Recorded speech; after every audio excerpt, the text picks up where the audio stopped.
বন্ধুরা, আজকে আমার সোনা বাবাদের কি রান্না করে দেব তার জন্য কি রেডি করেছি দেখুন। একটু আলু নিয়েছি, একটা কাঁচা লঙ্কা নিয়েছি, আর এখানে নিয়েছি বাটার। এখানেই বাটারটা আমি ঢেলে রাখি।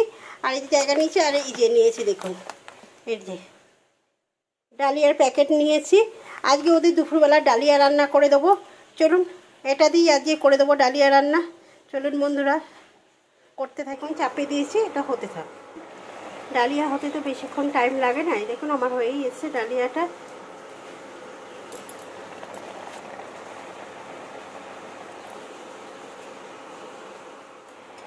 দেখুন একটু মধু দেবো, মধুটা শেষ হয়ে গেছে। ছোট শিশি কিনে নিয়ে আসা হয়েছে, একটু মধু দিয়ে দেবো।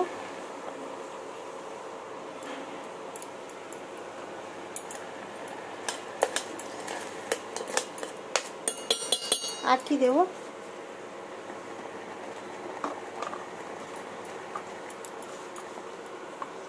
এই যে একটু বাটার দেবো।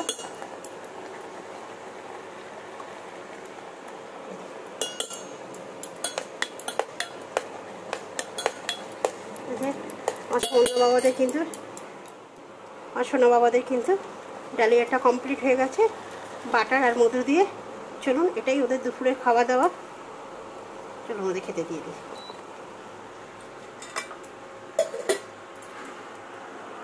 বন্ধুরা এই যে দু ছেলেকে খেতে দিয়ে দিয়েছে ডালিয়া। যে ওই ছেলে, এই গ্লাসটা সরাও, গোপাল দাদার মুখ দেখা যাচ্ছে না। এই যে আমার মাদর সোনা, আর এই যে আমার গোপাল সোনা, এই দুজনকেই কিন্তু আজকে দুপুরে ডালিয়া দেওয়া হয়েছে। এবার খেয়ে বলুক সোনারা কেমন হয়েছে। শোনো বাবারা, ভালো হয়েছে? খাও, খেয়ে নাও, খেয়ে নাও, তাড়াতাড়ি খেয়ে নাও। দুপুরে খাওয়া খেয়ে নাও বাবা, দুজনে তপ তপ করে খেয়ে নাও ডালিয়া। চলুন ওরা খাওয়া দাওয়া করে নিক দুজনে। আর বন্ধুরা সোনা বাবাদের খাওয়া হয়ে গেছে, এবার কিন্তু আমরা খেতে বসে গেছি। আজকে আমাদের কি রান্না করেছি দেখুন।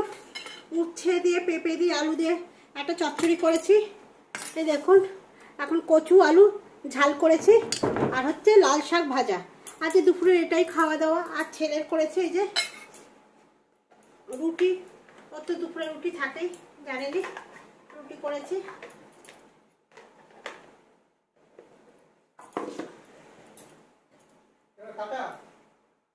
হ্যাঁ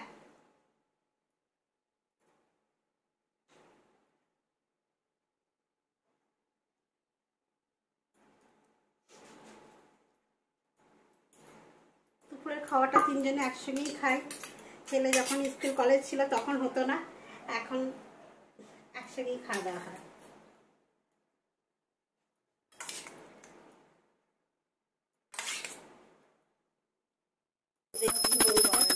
সন্ধ্যেবেলা আমার সোনা বাবাদের কি খেতে দেওয়া হয়েছে, এই যে বিস্কুট আর বাদাম, আমন্ড বাদাম আর বিস্কুট, এটাই ওদের সন্ধ্যের খাওয়া দাওয়া।